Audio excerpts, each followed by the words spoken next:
देखो एक और चीज मैंने बताई थी कल, आपको ध्यान देना चाहिए कि हम अनेकों वर्षों से, सैकड़ों वर्षों से देख रहे हैं कि हम घर से निकले तीर्थ स्थान, घर से निकले मंदिर, घर से निकले गंगा जी, घर से निकले किसी सत्संग में, किसी भजन में, किसी भागवत में, किसी कथा में, लेकिन किस लिए? भगवान की प्राप्ति के लिए। तो यहां से आगे कहां जाएं? इस प्रांगण में जिनकी भी कृपा है वो कौन है? ये सब कौन है? ये सब कौन है? ये भगवान के विग्रह हैं। जैसे हमारी भी तो तस्वीरें होती है ना हमारे घरों में, फोटो होते नहीं होते। यदि आप किसी भी एक फोटो की सेवा करें और वो व्यक्ति जीवित हो, भर भर थाली 56 प्रकार के भोग आप लगाएं, तो वो व्यक्ति तृप्त होगा कि नहीं? पेट भरेगा या नहीं? भर जाएगा। क्यों? भगवान का तो भरता है, ऐसे हमें लगा। जैसे हमारा देखो, इसमें छोटी सोच रख के यदि तुलना करते हो तो गड़बड़ हो जाएगी। क्यों? बड़े बड़े तीर्थ स्थानों पर भी भगवान को भोग लगाया जाता है, लेकिन ये भी सत्य है, यदि इससे आगे की हमें जानकारी नहीं है, इस सीढ़ी के बाद आगे सीढ़ी कौन सी है कौन सी नहीं, तो गड़बड़ है। देखो कड़वी सी है लेकिन सत्य है, यहाँ से आगे की सीढ़ी की जानकारी न होने के कारण जितने भी हमारे प्राचीन धार्मिक स्थान थे, जितने भी, उसमें से अधिकांशतः तोड़ दिए गए, खंडित कर दिए गए। ऐसा नहीं, जो पढ़े लिखे उन्हें पता होगा, सभी बड़े बड़े स्थान सभी को पता है। क्यों?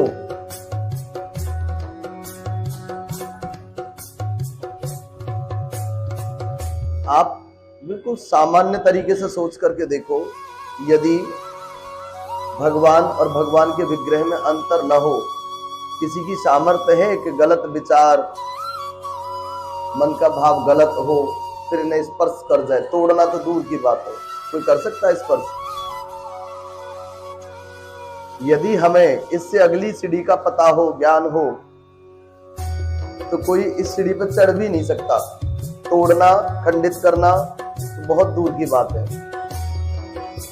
तो जिन्होंने भी वो नुकसान करे वो अलग बात है, लेकिन उतने ही हम भी दोषी हैं, उतने ही हम दोषी हैं।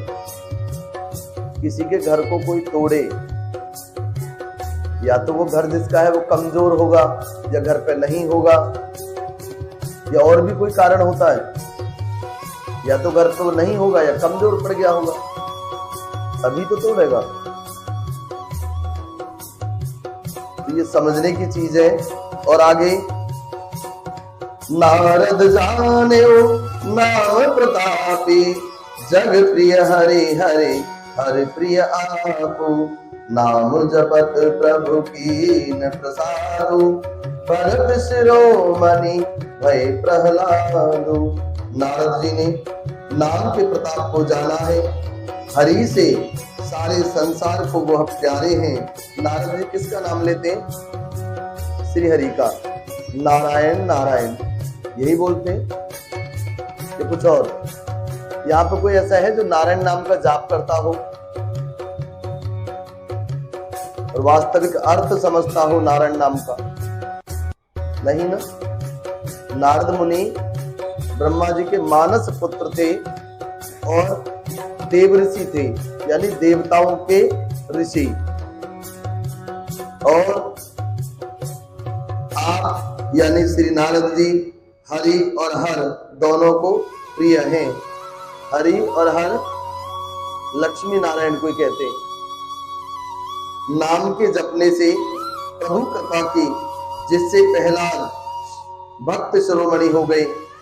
प्रहलाद ने क्या किया था? नहीं किया, क्या था उन्होंने?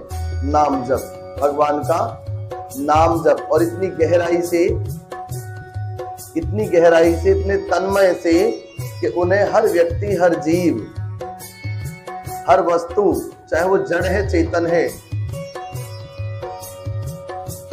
सभी कुछ उसी की सत्ता नजर आती थी, प्रतीत होती थी। कोई इनसे पूछ ले कि ये कौन है? नारायण। इसमें कौन है? नारायण। सभी में। जो उनके पिता थे हिरण्यकश्यप, उनका मुझ में कीजिए, आप भी साक्षात नारायण हैं। खम्मे में, छत में, मतलब हर चीज में। यदि हमसे कोई पूछे कि चलो भगवान को प्रणाम करो, भगवान को एक बार हाथ जोड़ करके नमन करो, प्रणाम करो, तो आप किधर देख करके प्रणाम करेंगे, किधर देख करके नमस्कार करेंगे? सामने। तो इसका मतलब क्या है? इसका मतलब इतना है कि हमने भगवान को बांध दिया कि भगवान तो सिर्फ यही है,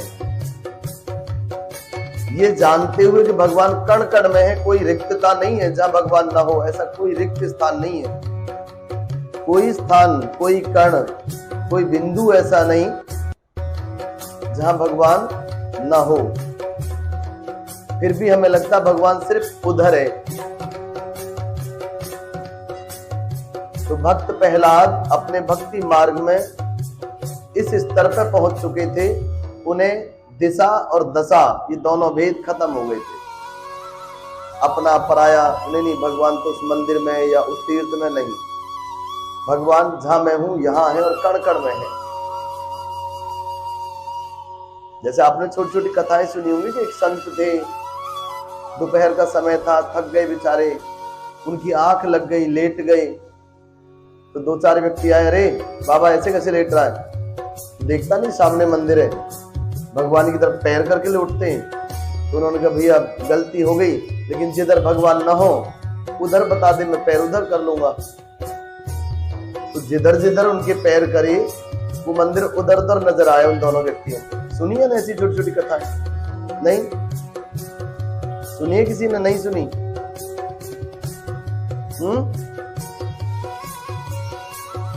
और ये वास्तविक है। आप इसे ऐसे समझ लो जैसे ये मंदिर है, इसी दिशा और इसी दशा में सभी मंदिर है, अलग अलग है, हर दिशा में मिलेगा। जैसे हम यहाँ बैठ गए तो मंदिर इधर भी है, इधर भी है, इधर भी है, सभी दिशाओं में है। तो इससे भी तो ये सिद्ध होता है कि भगवान सिर्फ यहाँ नहीं है, वो हर दिशा में है। तो दिशा का भेद भगवान की सेवा भक्ति मार्ग में नहीं लगता। जो हम पूछते हैं ना, ईस्ट फेसिंग ज्यादा बढ़िया है, पूर्व मुखी अच्छा है, उत्तर मुखी अच्छा है, नॉर्थ ईस्ट यानी ईशान कौन अच्छा है, नैऋत्य कौन अच्छा है, साउथ वेस्ट जो बोलते हैं, ठीक है, ये गलत चीज है। हम बंधन में हो सकते हैं, हमारी सामर्थ्य ना हो तो हमें आवश्यकता पड़ सकती है, वे हम मन विचलित हैं, तो हम यदि भक्ति करें तो शांति पूर्वक मन हमारा लग पाए, तो हम अपनी सुविधा के लिए किस तरीके से बैठे, तो वहां तो ये समझ में आता है। और जब बात भगवान की स्थापना की हो और फिर हम ये कहें नहीं इधर मुंह कर दिया तो भगवान ऐसे हो जाएंगे, इधर कर दिया तो ऐसे, इधर कर दिया तो ऐसे।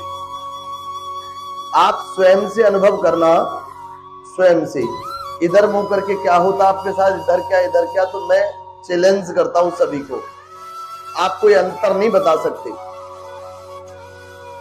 कोई भी अंतर नहीं बता सकते। बस शर्त इतनी सी है, जो भी कार्य करें, जिस भी दिशा में जो भी कार्य करें, मन आपका एकाग्र होना चाहिए। ध्यान पूर्वक करें, समझदारी से करें, कोई फर्क नहीं पड़ेगा। ये पड़ेगा? नहीं पड़ता। ये जो दिशाओं के जो भेद बताए ना, बहुत से कहते नहीं जी वास्तुशास्त्र पंडित जी तो बताते डोलते, भी रसोई दक्षिण में या आग्नेय कोण में होनी चाहिए, पानी का स्थान उत्तर में होना चाहिए, है ना, और मंदिर का स्थान जो सेंटर ऑफ हाउस है उससे नॉर्थ ईस्ट होना चाहिए। पंडित जी बताते हैं, जी हमें क्या पता।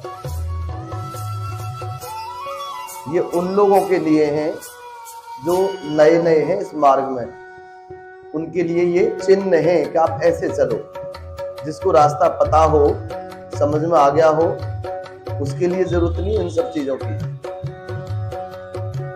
यह है जब घोड़े को तैयार करते हैं ना बैलगाड़ी में चलाने के लिए, ठीक है, घोड़े को बग्गी में, घोड़ा गाड़ी में चलाने के लिए, तो आपने देखा होगा तैयार करते हैं तो आंखों को ढक के रखते हैं ऐसे, लेकिन हमेशा नहीं, एक टाइम के बाद हटा देते हैं। तो उसे समझ में आ गया बात खत्म। अब वो किसी भी दिशा में चले समझदारी से चलेगा, इशारे पे चलेगा या नहीं।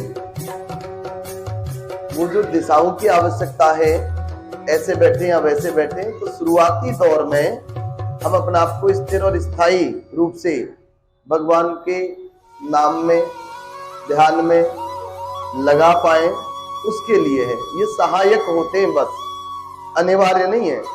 यदि आपका मन स्वतः कहीं भी बैठ करके लगता है, आप एकांत अपने आप को कर पाते हो, तो इन सब बकवासों की कोई आवश्यकता नहीं। ठीक है, ये अपनी योग्यता के ऊपर है। जितने ज्यादा इस तरह की चीजों में आप पढ़ोगे, उतनी ही अज्ञानता रहेगी हमारे अंदर। आप जब पढ़ाई पढ़ रहे होते हो परीक्षा से पहले, तो परीक्षा के समय पे उन किताब कुंजी उन सबको ले जाने क्यों नहीं देते हमारे टीचर? अनेक उदाहरण हैं, लेकिन हम जैसी भक्ति मार्ग में प्रवेश करा, हम क्या करते हैं? नहीं जी ऐसे ही बैठेंगे, नहीं जी ऐसे ही चंदन लगाएंगे, ऐसे ही भस्म लगाएंगे, ऐसे ही जल चढ़ाएंगे। ये सब बकवास होता है एक टाइम के बाद। और यही चीज है जो हमें नुकसान पहुंचाती है कि हम अनेक प्रकार से हम पूजा पाठ साधना सब कुछ कर रहे हैं, और वो एक जैसी करते चल रहे, वहां से आगे बढ़ते ही नहीं, वहां से आगे बढ़ते ही नहीं। बढ़ते हो तो ये भी ध्यान देना। और आगे ध्रुव जी ने गिलानी से यानी विमाता के वचनों से दुखी होकर के सकाम भाव से हरि नाम को जपा, और उसके प्रताप से अचल अनुपम स्थान ध्रुव लोग से प्राप्त हुआ। हनुमान जी ने पवित्र नाम का स्मरण करके श्री राम जी को अपने वश में कर रखा। भगवान श्री राम को अपने वश में कर लिया। किसने? हनुमान जी ने। सत्य है ये? नहीं, पक्की बात। देखो वश का मतलब क्या होता है? मान के चलो हनुमान जी, बालाजी महाराज दास रूप में थे, सेवक थे। पूरी रामायण के अंदर एक भी उदाहरण ऐसा नहीं मिलेगा कि हनुमान जी ने कुछ चाहा हो भगवान से, श्री राम से, और उन्हें वो प्राप्त न हुआ हो। एक भी उदाहरण नहीं मिलेगा। तो कैसी भक्ति है, कैसा दासत्व है? दास अपने मालिक से कहे, नहीं मालिक ये ठीक है, मालिक ऐसे ठीक है। तो ये भक्ति मार्ग में क्या ना, भगत के वश में है भगवान, तो बस ये भाव है। मतलब उनके वश का मतलब ये नहीं कि उलट हो गई चीजें। उनकी भक्ति इतनी है कि भगवान विवश हो जाते थे कि नहीं यार मेरा भक्त है, बड़ा सीधा साधा है, बानर है, चंचल है स्वभाव का, पर निश्चल है, निष्कपट है इसकी जो भक्ति है, तो मुझे 100 काम छोड़ करके इसकी सुननी चाहिए। तो वश का मतलब सिर्फ इतना। लेकिन आपके ऊपर भी अनुग्रह करें, कृपा करें भगवान, उसके लिए हम निश्चल निष्कपट कम से कम इस दरबार में तो ऐसे बन जाए। बाहर हम क्या हैं सभी जानते हैं, ऐसे झांक करके देखे अपने गिरिबान में तो। लेकिन कम से कम जब इस प्रांगण में हम प्रवेश करें, स्थान में हम प्रवेश करें, किसी कथा के श्रवण में हम प्रवेश करें, किसी सत्संग में बैठे, तो उस क्षण, उस पल, उस समय के लिए तो इन सब चीजों को छोड़ दें। हम नहीं छोड़ पाते, ये विडंबना है। और नीच, अजामिल, गज, गणिका, देखो गणिका वैश्या को कहते हैं, और श्रीहरि के नाम के प्रभाव से वह मुक्त हो गए। मैं नाम की बड़ाई कहाँ तक करूं, राम भी नाम के गुणों को नहीं गा सकते। कितनी बड़ी बात है, भगवान श्री राम के लिए कहा है कि राम स्वयं भी राम नाम का गुणगान करने लग जाए तो वो भी कम है। ये सही है। राम का यह तात्पर्य है दशरथ नंदन राम, सियापति राम। क्यों संभव नहीं है उनका नाम के ऊपर वर्णन करना? कारण उसका, क्योंकि वो मनुष्य रूप में है। वो अवतार लिया किसका? मनुष्य रूप का। तो मनुष्य की सामर्थ्य ही नहीं कि ईश्वर के नाम का गुणगान पूर्ण रूप से वो कर पाए। जितना करे उतना कम है। कहीं कहीं सुना है कि 7 समुद्र की मसी करूं। जो हमारे 7 समुद्र हैं, सागर हैं, मसी मतलब उसकी स्याही करूं, ठीक। और जितनी भी वनस्पति है उसकी लुगदी बना करके कागज बना लें, और पृथ्वी को हम कलम बना लें, तो भी हरि गुण गुरु गुण लिखा नहीं जा सकता पूरा। कोई बाद में कहते हाँ जी इति शब्द, समाप्त शब्द, इति शब्द, पूर्ण शब्द नहीं लगता। और एक और विशेष चीज ध्यान देना, यदि कहीं पे इति शब्द होता भी है ना, धार्मिक कोई अध्याय समाप्त होता है, तो वहां ब्रैकेट में लिखा होता है कि इसका उच्चारण नहीं करना। ये व्याकरण की दृष्टि से अनिवार्य होता है कुछ शब्द कुछ चिन्हों को लगाना। इसका मतलब ये नहीं है कि भगवान का नाम पूर्ण हो गया। तो मेरी लिखने वाला लिखता है कि मेरी इतनी औकात और सामर्थ्य नहीं, ठीक है। तो ये हमेशा ध्यान रखना। और नाम राम को कल्पतरु काली कल्याण निवास, जो सुमिरत भयो भागते तुलसी तुलसी दास। कलयुग में राम का नाम कल्पतरु यानी मन चाहा वरदान या पदार्थ या मन इच्छा को पूर्ण करने वाला एक वृक्ष, कल्प वृक्ष होता है ना वो, और जिसको स्मरण करने से भांग सा निकृष्ट तुलसीदास तुलसी के समान पवित्र हो गया।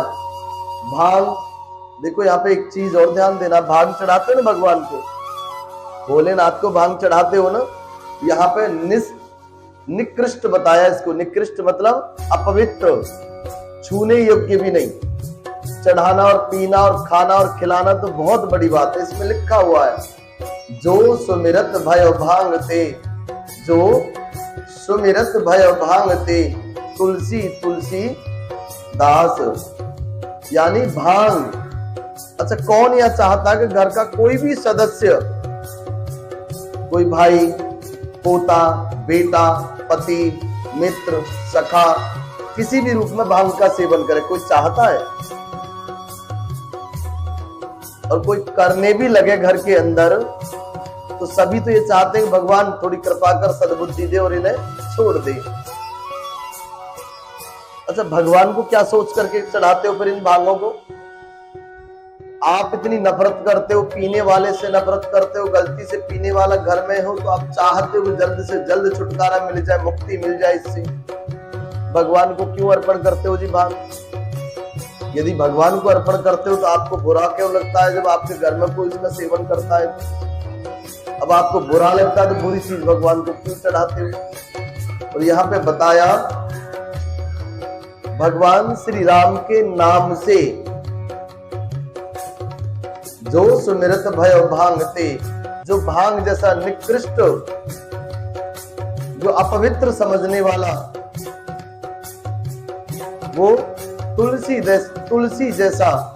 तुलसी को तो सब चाहते हैं, गुणवान वृक्ष है, अनेक प्रकार के औषधीय गुण है उस पौधे में, अनेक प्रकार के, सभी अपने आंगन में, घर में, पवित्र स्थानों में लगाना चाहते हैं। ये नहीं देखते ही हमारी संस्कृति ऐसी है, देखती प्रणाम करते, अरे नहीं तुलसी है, ये तुलसी माता, तुलसी मैया है ना।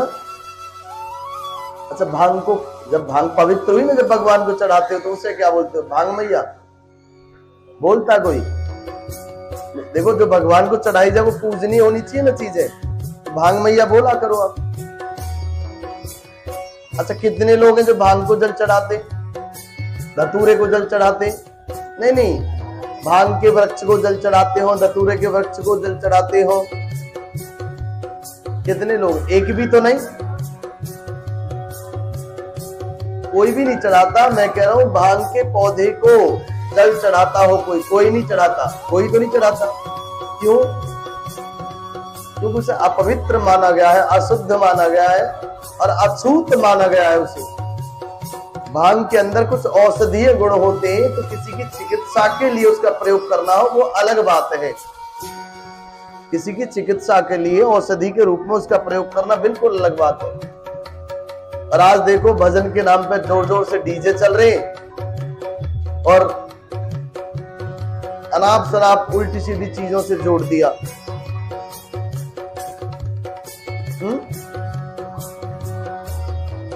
और सहु जुग तीन काल त्यों का भई नाम जप जीव विशोका। केवल कलयुग की ही बात नहीं है, चारों युगों में, तीनों कालों में और तीनों लोकों में नाम को जप कर जीव शोक रहित हुए हैं। वेद पुराण और संतों का मत यही है कि समस्त पुण्यों का फल श्री राम जी में या राम नाम में प्रेम होना है। यदि हमारी भक्ति अच्छी है, शुद्ध है, निष्कपट है, तो स्वयं प्रेम हो जाएगा भगवान के नाम में और भगवान में। या हमें प्रेम नहीं होता, हमें मजबूरी होती है। हमारी मजबूरी का मतलब ये नहीं कि मार पीट के आपको भेजता है कि लीजिए पूजा करके आओ। मजबूरी का मतलब है स्वयं हम डरे हुए हैं, सहमे हुए हैं, अनेक विसंगतियां हैं हमारे साथ, ऐसे अनेक समस्याएं हैं, अनेक हमारे जीवन में ऐसी वेदनाएं, ऐसी पीड़ा, ऐसे सवाल प्रवेश कर गए हैं कि हमें उनका उत्तर, उनका अंत होते हुए दिखाई नहीं पड़ता। हमें लगता नहीं अब तो भगवान की कृपा होनी चाहिए। वहां से उन सब विषयों के कारण हम मजबूर होते हैं। सीधे सीधे कौन मानता भगवान को? कोई भी नहीं। और पहले सतयुग में ध्यान से, त्रेता युग में यज्ञ से, द्वापर में पूजन से, परंतु कलयुग में पाप की जड़ और मलिन है। इसमें मनुष्यों का मन पाप रूपी समुद्र में मछली बना हुआ है, अर्थात पाप से कभी अलग होना नहीं चाहता। इससे ध्यान, यज्ञ और पूजन नहीं बन सकते। कहने का तात्पर्य है सतयुग में यहां बताया ध्यान और त्रेता में बताया यज्ञ और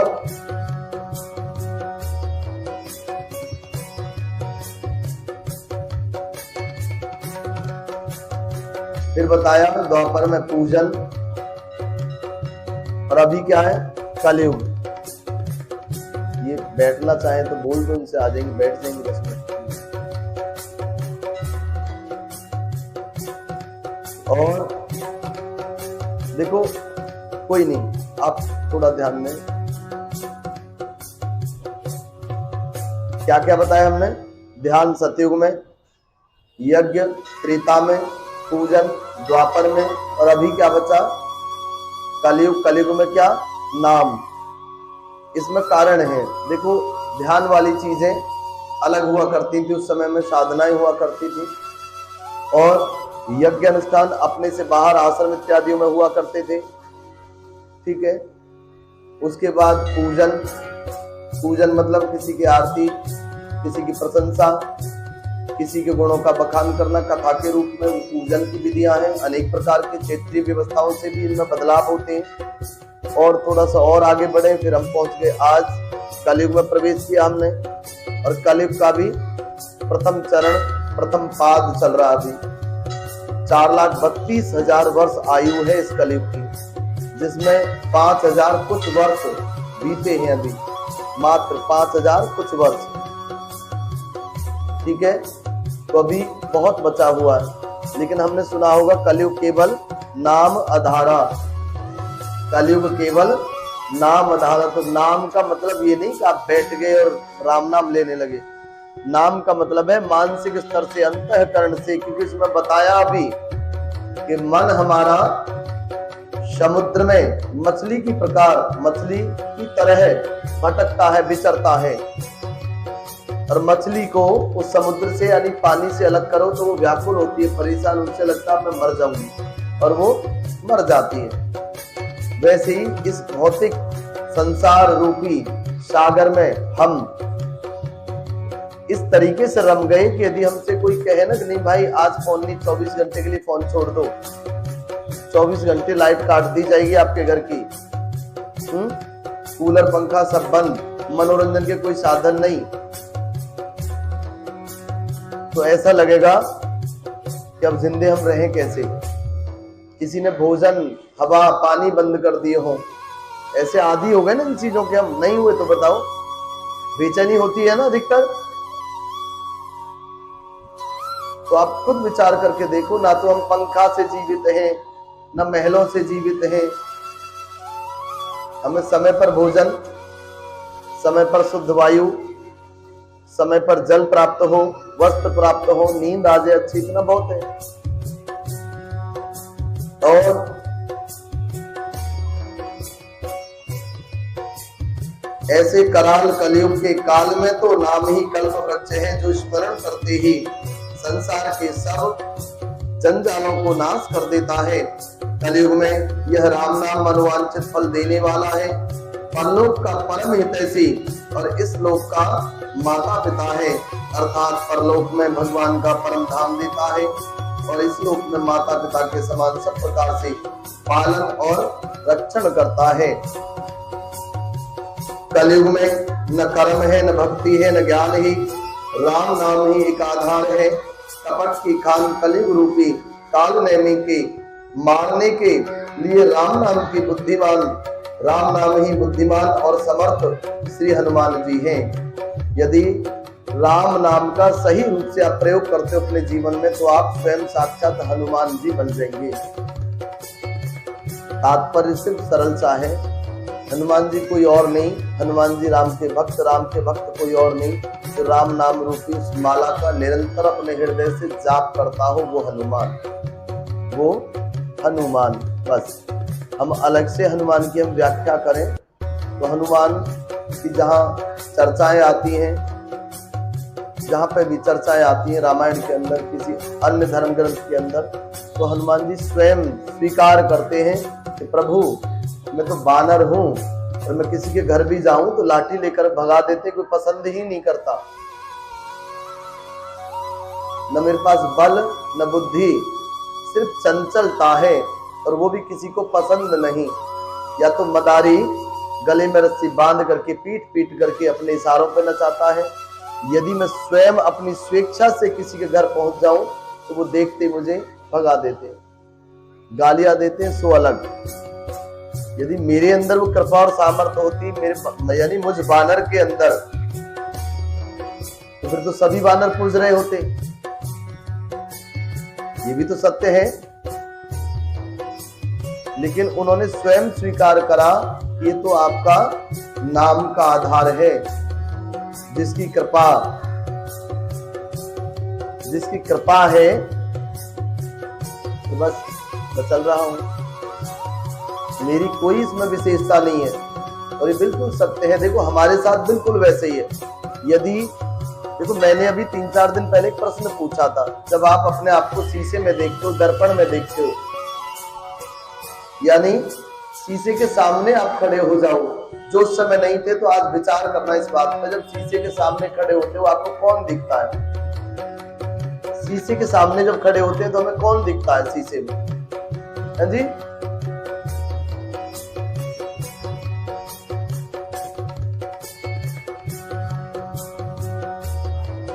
हमारा ही प्रतिबिंब दिखता है। हमारे से तात्पर्य क्या है? तुम्हारा नाम क्या है? मोनू। तो मोनू का प्रतिबिंब दिखता है। जिसका जो नाम है उसी का वो प्रतिबिंब होता है, उसमें उसी की छाया होती है। पक्की बात। और कोई साधारण और सामान्य रूप से यदि पूछे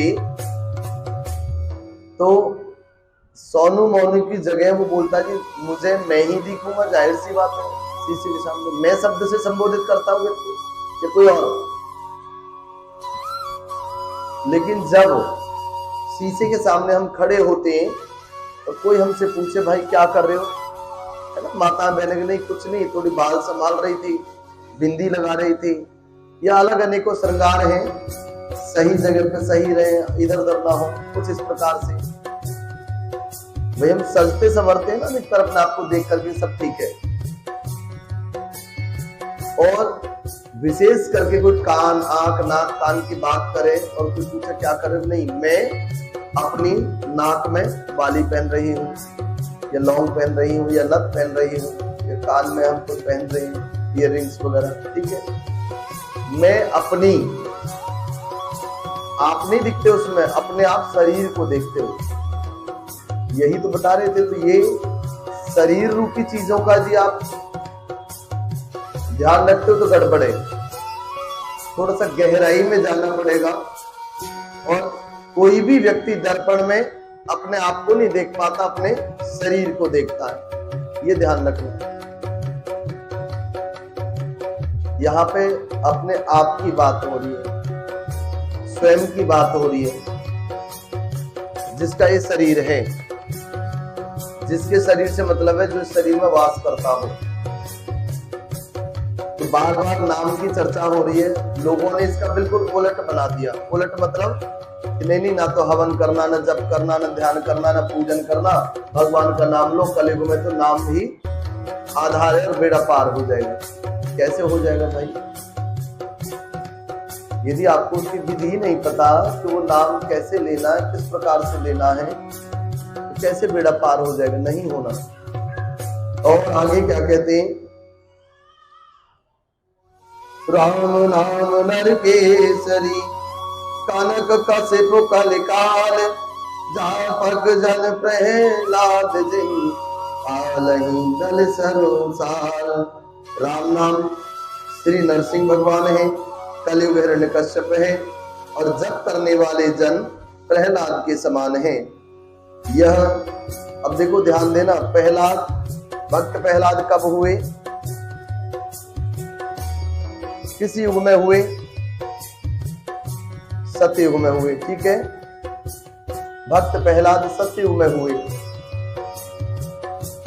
और यहाँ पे बताया राम नाम नरसिंह भगवान है, और कलयुग हिरण्यकश्यप भक्त प्रहलाद के जो पिता थे, जप करने वाले जन प्रहलाद के समान।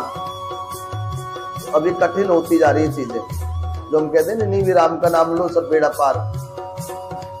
तो राम का नाम लेने से पहले आपको भक्त जैसा, भक्त प्रहलाद जैसा बनना पड़ेगा। आप जब आते हो सच्ची सच्ची बताना, सही श्रद्धा और मत्था टेकने का जो विचार है, सीढ़ियों को आप हाथ से स्पर्श करके ऐसे करते हो, बाकी नजर उठाई, शिव जी देखे तो उधर प्रणाम किया, बजरंगबली देखे तो बाबा मोहन राम शनिदेव, मतलब जो विशेष विग्रह है, यहां से वहां जाने में भी मुंह इधर हो जाए तो कोई लेना देना नहीं भगवान से है। तो यहाँ पे बताया थी राम नाम भी लेना है आपको, तो भक्त प्रहलाद के जैसे, हम हमारे जैसे ले राम का नाम, हम तो ले ही रहे, कहाँ कृपा हो रही है।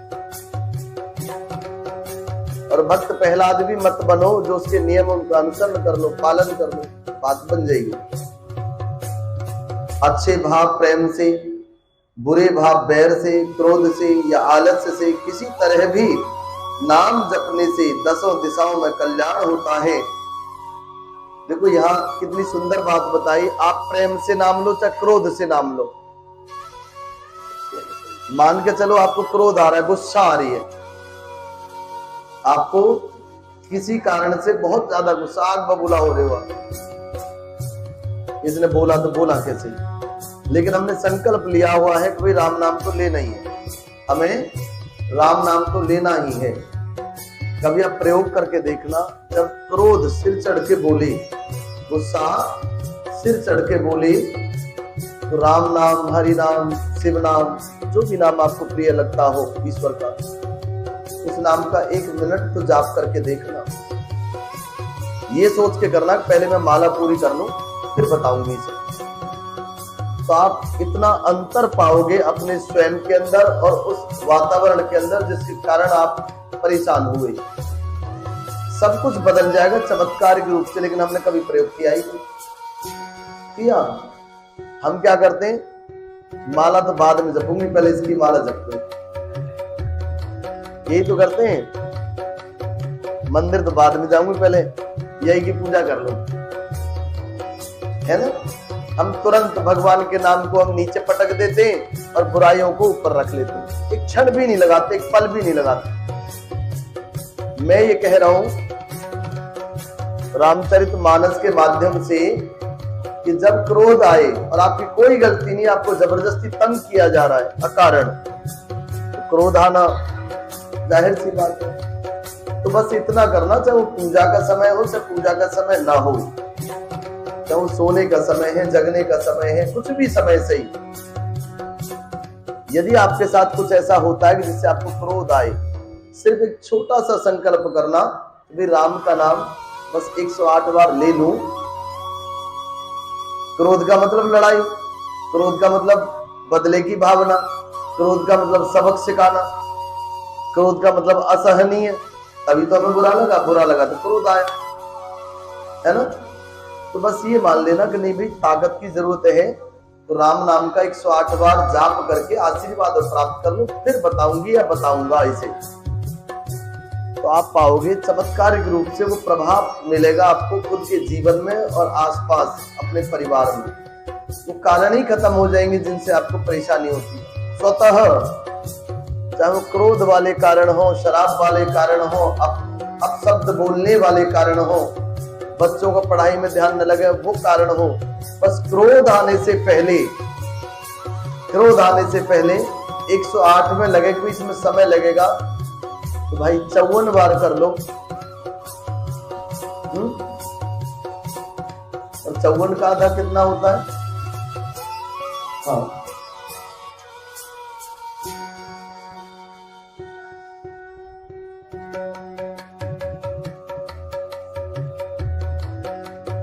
पक्का, ठीक है। तो 1/4 कर लो यानी 27। लेकिन कोशिश करो कि भाई क्रोध हृदय को जलाता है ना, तो बड़ी सी चीज है, तो उसके सामने तो 108 नाम, सिर्फ राम के 108 नाम बड़े छोटे से। कभी भी अनुभव करके देखना आप, कभी भी थोड़ा सा संघर्ष करना पड़ेगा आपको, थोड़ा सा समझाना पड़ेगा, अपने आप से लड़ना पड़ेगा शुरुआती दौर में, लेकिन जीत आपकी ही होगी निश्चित रूप से, तो कोई दो राय नहीं इसमें। अनुभव करके देखना, किसी को शक हो तो, किसी के काम न बनते हो, किसी के काम न बनते हो, किसी प्रकार के काम हो, काम पे जाने से पहले चाहे वो नहाए धोए ना नहाए धोए, खान पान में थोड़ा सात्विकता बरतना, लेकिन यदि हम अंडा मीट मछली मांस इत्यादि का हम सेवन करते हैं तो कोशिश कर रहा कि वो सब धीरे ही सही, कम करके ही सही, पर त्याग दो। जितना मांस भक्षण आप कम करोगे हरिनाम का, उतना ही प्रभाव आपके ऊपर बढ़ता चला जाएगा, स्वतः कुदरती है, इसमें कोई आश्चर्य नहीं, कोई अजूबा नहीं, स्वतः। और एक अलग आनंद की अनुभूति होगी आपको अपने जीवन में। और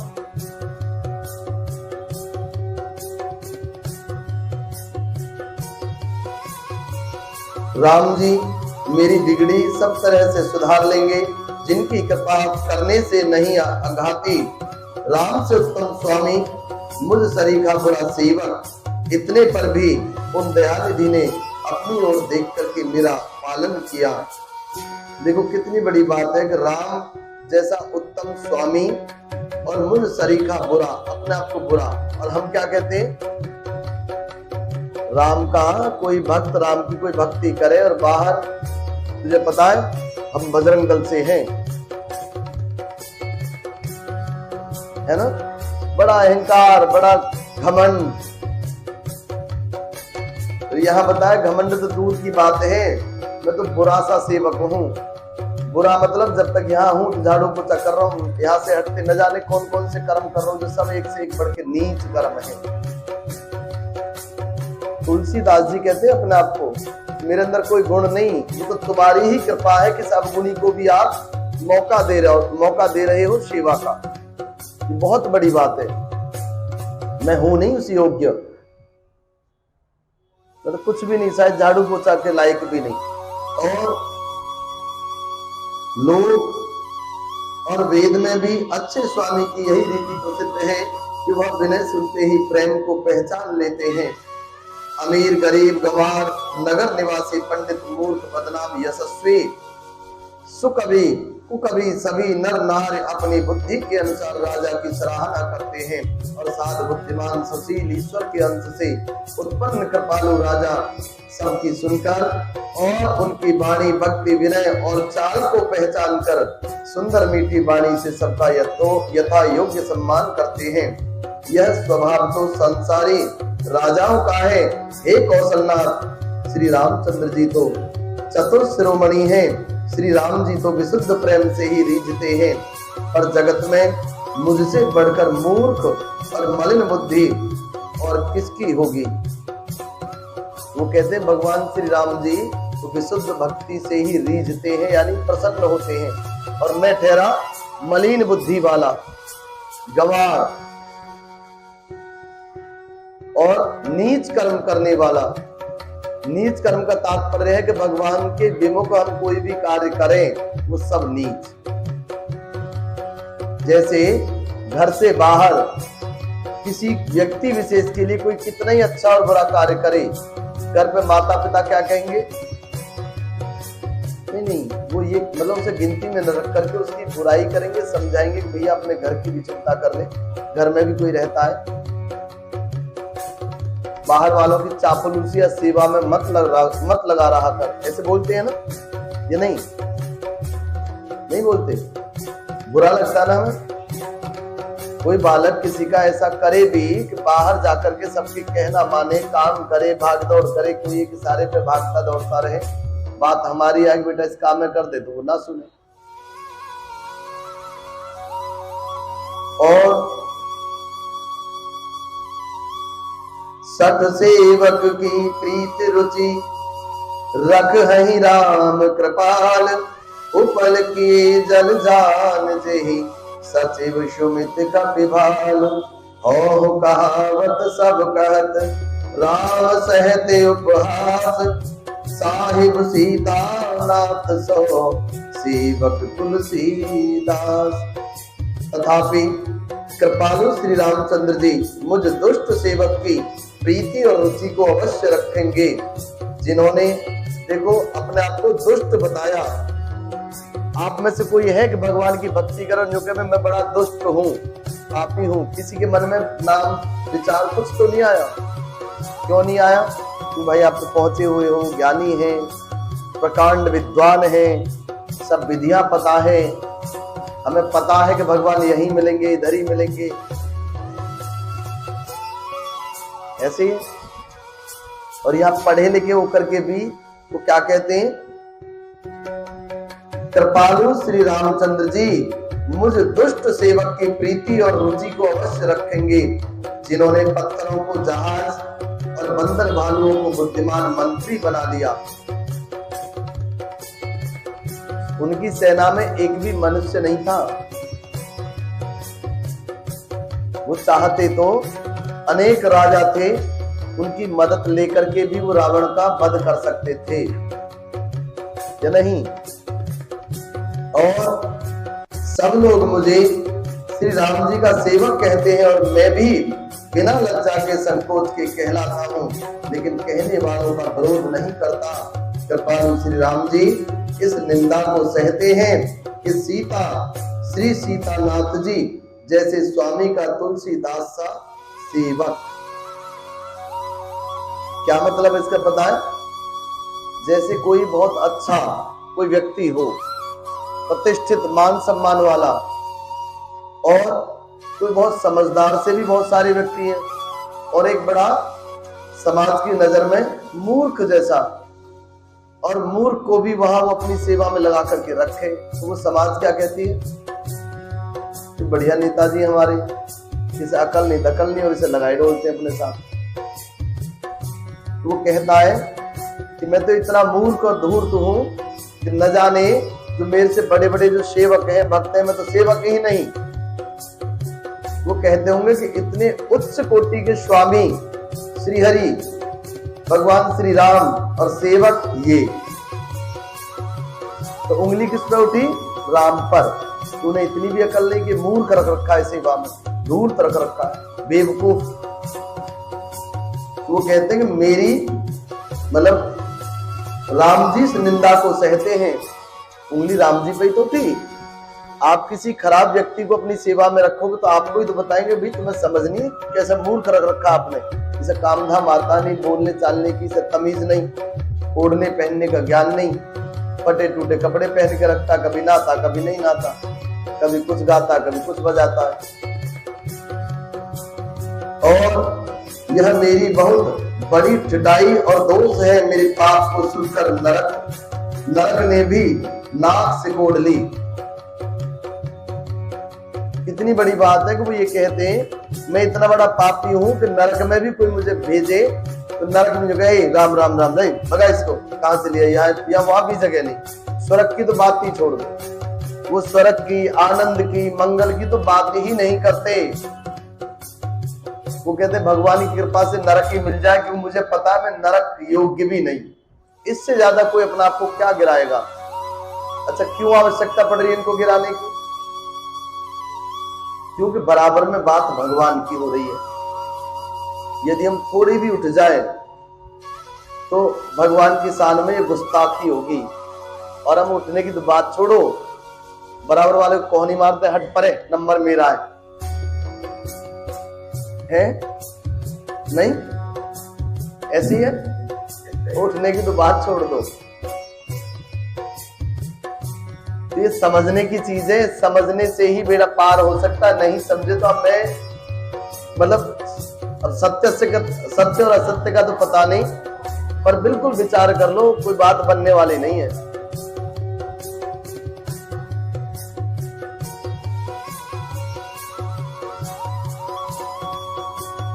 ये बहुत अच्छे से समझना।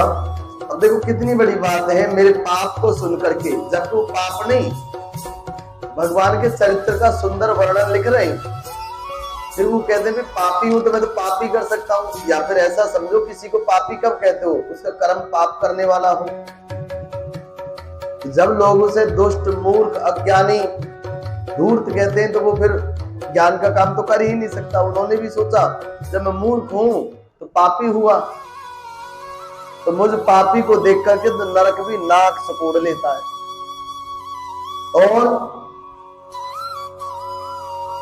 यह समझ करके मुझे अपने ही कल्पित डर से डर हो रहा है, किंतु भगवान श्री रामचंद्र जी ने तो स्वप्न में भी इस पर मेरी इस ठिठाई और दोष पर ध्यान नहीं दिया। कितनी बड़ी कृपा है कि सब कुछ जानते हुए भी इस मूर्ख की मूर्खता पे ध्यान नहीं दे रहे, क्योंकि ध्यान देते तो भगा देते। तो उनकी कृपा है ना, फिर तो ये बड़ी बात हुई या नहीं हुई? वो देखते हुए भी नहीं देख रहे हैं, तो मुझ नीच पे तो उनकी इतनी कृपा ही बहुत है। मतलब ना देखने को भी भगवान की कृपा बता रहे हो, और आप ये कहते हो भगवान तू मुझे देख, एक बार तो देख, एक बार तो देख। वो ये कह रहे हैं तू नहीं देख रहा ना, उसी मेरा कल्याण है, क्योंकि मुझे डर है कि तू जिस दिन मुझे देख लेगा तो पता लग जाएगा अवगुणी है, तू भगा देगा, नौकरी से निकाल देगा। तो मैं तो चाहता हूं कि तू देखे ही ना, और तेरे चरणों में ही मैं तमाम हो जाऊं। छोटी बातें क्या है, तो ये भक्ति मार्ग की बात है, गहरी बातें। रामायण आप पढ़ के देखो, आपको पल्ले नहीं पड़नी है, पढ़ी तो होगी थोड़ी बहुत, स्वयं पढ़ करके देखना, आप कहोगे ये लाइन तो नहीं है इसमें, पता नहीं कहां से है। तो लाइन का मतलब है, एक होता है देखो शाब्दिक अर्थ होता है, शब्दार्थ होता है, एक होता है भावार्थ। शब्दार्थ तो आप स्वयं भी रामायण ला करके जब इसका अध्ययन करोगे ना, आप पढ़ सकते हो, लेकिन भावार्थ के लिए थोड़ा सा चिंतन करना पड़ता है, वास्तविक रूप में वो है क्या। ये थोड़ी सी गहरी बात है, तो इसके लिए थोड़ा जरूरी है गहरा चिंतन। और मेरे प्रभु श्री रामचंद्र जी ने तो इस बात को सुनकर, देखकर और अपने सुचित्र रूपी चक्षु से निरीक्षण कर मेरी भक्ति और बुद्धि की उल्टी सराहना की, क्योंकि कहने में चाहे बिगड़ जाए, अर्थात मैं चाहे अपने को भगवान का सेवक कहता या कहलाता रहूं, परंतु हृदय में अच्छापन होना चाहिए। अब यहाँ पे देखो मैं क्या हूं इससे फर्क नहीं पड़ता। आपको आपके ऊपर भगवान कृपा करते हैं कि नहीं करते, फर्क पड़ता आपके हृदय कैसा है। यदि हृदय अच्छा है तो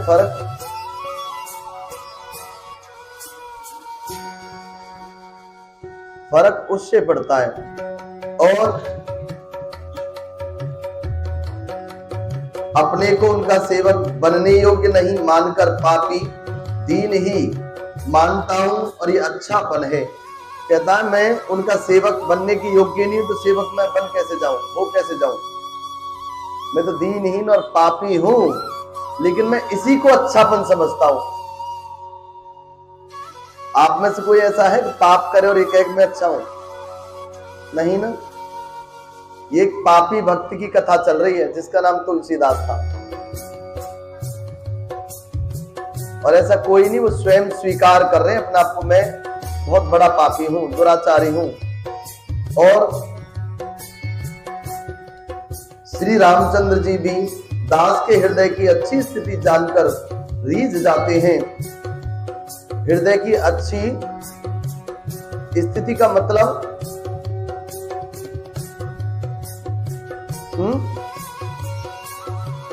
नहीं। और सुनो, प्रभु के चित्त में अपने भक्तों की हुई भूल चूक याद नहीं रहती। विशेष है बातें। प्रभु के चित्त में अपने भक्तों की भूल चूक याद नहीं रहती। और गरुड़ पुराण में हमने पढ़ा कि भूल चूक नहीं, एक एक सांस एक एक पल का लेखा जोखा है, भूल चूक का तो सवाल ही नहीं। और यहां कह रहे हैं कि प्रभु के चित्त में अपने भक्तों की हुई भूल चूक याद ही नहीं रहती, वो उसे भूल जाते हैं। दो तरह की बातें आ गई ना। हम एक तरफ तो कह रहे थे नहीं जी वो याद रखते, याद तो क्या वही है, लिख के और रखते, उनके पास गवाह भी हैं। यहां कह रहे वो याद ही नहीं रखते, भूल जाते, भुलक्कड़ भी है भगवान। और उनके हृदय की अच्छाई नीति को 100 बार याद करते रहते हैं। हमारे द्वारा किए गए कुछ ऐसे कर्म, क्योंकि जो गलत कर्म होते हैं हम चाहते हैं किसी के सामने ना आ जाए, किसी को पता न लग जाए। तो आपकी इच्छा को समझते हैं कि भक्त चाहता है कि मेरा जो पाप है ना, मेरा जो झूठ है, चाहता है भगवान को पता न लग जाए। तो उनके हाँ बेटा कोई नहीं, मैंने क्या देखा है, मैंने तो सिर्फ वो देखा है जो तू सच्चे हृदय से, सच्चे भाव से मेरे पास चाहे झूठा बेर लेकर आया, चाहे वो साग लेकर के आया, बस और कुछ नहीं। समझ रहे हो इसका भाव क्या है? यानी हृदय को आप स्वच्छ रखते हो, फिर उसके अंदर कुछ भी रखते हो, भगवान को प्रिय, भगवान को वो प्रिय, भगवान या आप या मैं या अन्य कोई पाप को क्यों लेगा, बुराई को क्यों लेगा? बुराई तो बुरी चीज है ना, आप क्यों लेना चाहेंगे? तो भगवान भी नहीं लेता। लेकिन किसकी नहीं लेता? अपने भक्त की, अपने भक्त की, बाकियों की लेता है। क्या क्लास बढ़िया करके। और वही करनी विभीषण की थी, परंतु श्री रामचंद्र जी ने स्वप्न में भी उसके मन में विचार नहीं किया। उल्टे भरत जी से मिलने के समय श्री रघुनाथ जी ने उनका सम्मान किया और राजसभा में भी उनके गुणों का बखान किया। बोले श्री रामचंद्र महाराज की जय, बोले सच्चे दरबार की जय। देखो ये छोटी छोटी बातें हैं, समझने की हैं और समझनी चाहिए। बहुत सारे विषय ऐसे हैं, बहुत सारे प्रसंग ऐसे हैं, हम सिर्फ 1-2 श्लोक तक कर पा रहे रामायण का, और इतनी देर में लगभग 50-50, 60-60 श्लोक संपन्न हो जाते हैं। जैसे सुंदर कांड के अंदर 60 दोहे हैं, 60 और वो 1-1.25 घंटे में आराम से संपन्न हो जाता है। और यहाँ 2-3 भी दोहे पूरे नहीं हो पा रहे। क्यों नहीं हो पा रहे? तो जल्दी जल्दी करें कल से। अच्छा, कल से माँ भगवती के नवरात्रि आरंभ हो रहे, तो पहले तो सभी को माँ भगवती के पावन पवित्र जो नवरात्रि हैं उनकी बहुत बहुत शुभकामनाएं। माँ भगवती सभी पे कृपा बना करके रखें, सभी के मनोरथ सिद्ध करें, सभी निरोग रहें और सभी बच्चों को सद्ज्ञान, सद्बुद्धि, अच्छा स्वास्थ्य, दीर्घायु प्राप्त हो। और समय निकाल करके बच्चों को भी थोड़ा सा भगवान के नाम की चर्चा, भगवान के नाम का सुमिरन, थोड़ा सा समय निकाल करके, ज्यादा नहीं, ज्यादा समय अपनी विद्या बुद्धि के अध्ययन में लगाना चाहिए। जितना हो सके पठन पाठन करें और पढ़ना भी कुछ ऐसा होना चाहिए कि हम जिस भी पुस्तक, जिस भी बुक को हम पढ़ रहे हैं ना, ध्यान पूर्वक पढ़ें कि दोबारा याद करने के लिए वो दोबारा न पढ़नी पड़े, यानी समझते हुए उसका अध्ययन करें। और आप स्वयं पाओगे कि समझदारी से जब हम उसे पढ़ेंगे ना तो उसे रिपीट करने की आवश्यकता नहीं है, रटने की आवश्यकता नहीं है। रटने को क्या कहते हैं अंग्रेजी में? कोई भी बता दो भाई।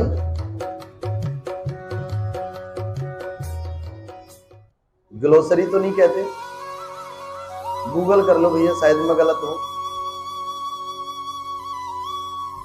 मतलब कहने का नहीं, रिवीजन तो अभ्यास, अध्ययन, पुनरावृत्ति, रिवाइज, दोहराना। देखो, कहने का तात्पर्य है जो माता पिता हैं जिनके बच्चे स्कूल जा रहे हैं, कॉलेज जा रहे हैं, छोटे बड़े विद्यालय में जा रहे हैं, तो बहुत बड़े स्कूल, बहुत छोटे स्कूल का कोई फर्क नहीं पड़ता। फर्क पड़ता है कि हम किसी चीज को ग्रहण करने की क्षमता, ग्रहण करने का तरीका हमारा कैसा है। यदि कोई भी बालक तरीके से, और तरीके की यदि बात करें, सिर्फ गायत्री मंत्र 24 बार भी यदि वो करता है, सबसे पहले गायत्री मंत्र का अर्थ समझ लेना चाहिए। गायत्री मंत्र का अर्थ समझ लेना चाहिए और अर्थ समझने के बाद परमपिता परमात्मा ईश्वर का ज्योति रूप में अपने हृदय में, नाभि में, अपने मस्तिष्क में, जहां उसे सरल प्रतीत हो वहां ध्यान करते हुए 24 बार वो मंत्र जपे। गायत्री मंत्र यजुर्वेद का है, चारों वेदों में ये है।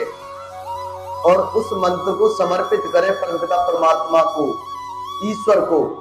और ईश्वर का तात्पर्य विग्रह नहीं, ईश्वर का तात्पर्य आंखें बंद करके एक ज्योति के रूप में जो हम अपने हृदय में अनुभव कर रहे थे उसको समर्पित करें, उससे प्रार्थना करें कि आज हम जो भी अध्ययन करने जा रहे हैं, जो भी हम पढ़ने जा रहे हैं, वो हमें एक बार में ही याद हो जाए। चमत्कारिक रूप से अंतर पाओगे अपने स्वयं के अंदर। जो हमारी मेमोरी है ना, याददाश्त, याद करने की क्षमता बहुत जबरदस्त तरीके से प्रखर हो जाएगी, वो मजबूत होती चली जाएगी। एक बार सुनने भर से याद हो जाएगा, एक बार पढ़ने भर से याद हो जाएगा। कोई डायग्राम आप देखोगे मैथ का, साइंस का, ठीक है, ये ज्योग्राफी का, एक बार देखने भर से समझ में आ जाएगा। किसी मैप में कौन सी चीज कहाँ स्थित है, किसी का भी जैसे प्रैक्टिकल वगैरह होता साइंस का, कभी हमने पढ़ लिया ऐसे ऐसे, वक्त पेपर में आ गया बनाने के लिए, यूं समझ में आ जाएगा। क्वेश्चन पेपर देख करके नर्वस होना बंद हो जाएगा, कुदरती प्रश्न पत्र देख करके, क्वेश्चन पेपर देख करके प्रसन्नता होगी चेहरे पर। बड़ा इजी है ना, इट्स सो सिंपल, बड़ा आसान है। ये तो सारा एक एक मुझे याद है। कितना अच्छा लगता है उस बच्चे को जो प्रश्न पत्र, क्वेश्चन पेपर देख करके मन पर प्रसन्नता आ जाए। नहीं तो होता क्या है, पसीने छूट रहे हैं जी, न जाने क्या आएगा, बाहर से ना आ जाए। अधिकतर ये होता है ना, आप अनुभव करके देखना। इसमें तो कोई पूजा पाठ, इधर उधर आना जाना, भागना नहीं है ना बच्चों के लिए।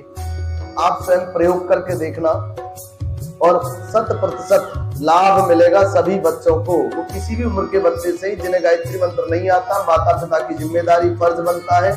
गायत्री मंत्र आप गूगल से देखो, हमसे पूछो, हम पुस्तक प्रोवाइड करा देंगे। अच्छे से सरल अर्थ बच्चों को समझाओ और उसी अर्थ के रूप में उस परमार्थ का ध्यान करे वो बालक।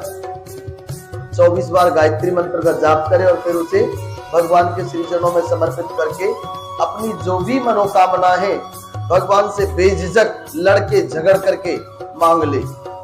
जैसे मम्मी पापा से लड़ते हो ना, मम्मा ये चाहिए तो चाहिए, भगवान से लड़ जाओ, कोई फर्क नहीं पड़ता, पूरा अधिकार है भगवान से लड़ने का आप सभी को। हम सभी बच्चे हैं उस ईश्वर के। हमें ये नहीं सोचना लड़ने से पहले कि वो अच्छी है कि बुरी है, बस हमें तो चाहिए। बच्चे यही तो करते हैं।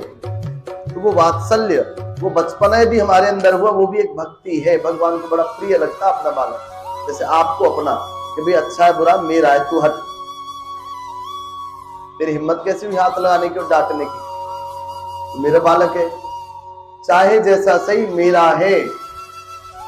जिसने गलती करी कर दी होगी, तुझे क्या, तू हमें बताता। चढ़ा लो जी सिर पे, हम तो चढ़ाएंगे, तुझे क्या। ऐसे ही तो करते हैं ना हम। तो भगवान भी वैसे ही दुलार करते हैं। बताया ना भी, भगवान भूल जाते हैं कि हमने कुछ बुरा भी करा, वो हमारी अच्छाई याद करते हैं। तो अच्छाई का सबसे बड़ा उदाहरण है, हमारे अंदर एक ऐसा बच्चा बन जाना चाहिए जब हम भगवान के पास जाएं, जगत जननी महामाई के पास जाएं, तो हमें जब उसे मां नाम से संबोधित करते हैं, तो हमें स्वयं के अंदर भी एक वात्सल्य, एक बालक उस माँ को दिखना चाहिए कि नहीं नहीं मेरी बेटी है, मेरी बिटिया है। नादान है, छोटी है, गलती हो गई तो क्या, आजा बेटा बोल तुझे क्या चाहिए। अब परेशान होने की जरूरत नहीं है, तो तेरी माँ बैठी है, कहते हैं ना। लेकिन हमारे अंदर हम तो इतने दिखावे में दिमाग का प्रयोग कर करके पूजा पाठ के नाम पे, आडंबरों के नाम पे, वो हृदय के अंदर वो भाव तो रहे ही नहीं, थालियों के अंदर भरने लगे, हृदय खाली है हमारे। हम जिसको मां नाम से संबोधित करते हैं, हम कहाँ उसके बालक बन के उसके सामने जाते हैं। हम बुद्धिमान बन के जाते हैं, समझदार बन के जाते हैं। और तो और पड़ोसन हो ना, वो यदि पूजा करते, अरे ना ना ऐसे नहीं, तुझे पता है शेरा वाली ऐसे पूजा करते, शिव जी की पूजा कर रहे हैं, कोई परिक्रमा कर रहे हैं, आधी होती है, आधी परिक्रमा किसने की पूरी होती है। पूजा छोड़ छोड़ करके ज्ञान बांट रहे। अरे भैया, यहाँ पे ज्ञान बांटने की आवश्यकता नहीं। जितने सरल बन जाओगे, जितने बुद्धू बन जाओगे इसके सामने, उतनी वो कृपा भी मेरा बालक है तो मेरा ही, अब चाहे बुद्धू है चाहे समझदार। जब इसने मुझे पिता, इसने मुझे मां माना है, फिर हम भी कह देंगे कि मैया तुझे लग रहा है मैं तेरी बेटी हूं, लेकिन मूर्ख नहीं, तू अच्छा पैदा कर देती ना जब तुझे अच्छी बेटी चाहिए थी। तो अब तो जैसी भी हूं तेरी हूं, अब तुझे कृपा करनी पड़ेगी, भीख नहीं मांगने आई, तू माँ है मेरी, अधिकार बनता है, नहीं तो मैं लड़ जाऊंगी, देख लियो मैं रूस जाऊंगी,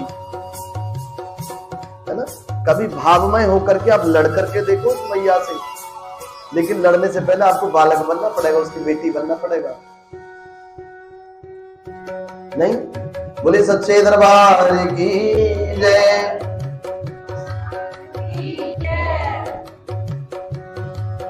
कल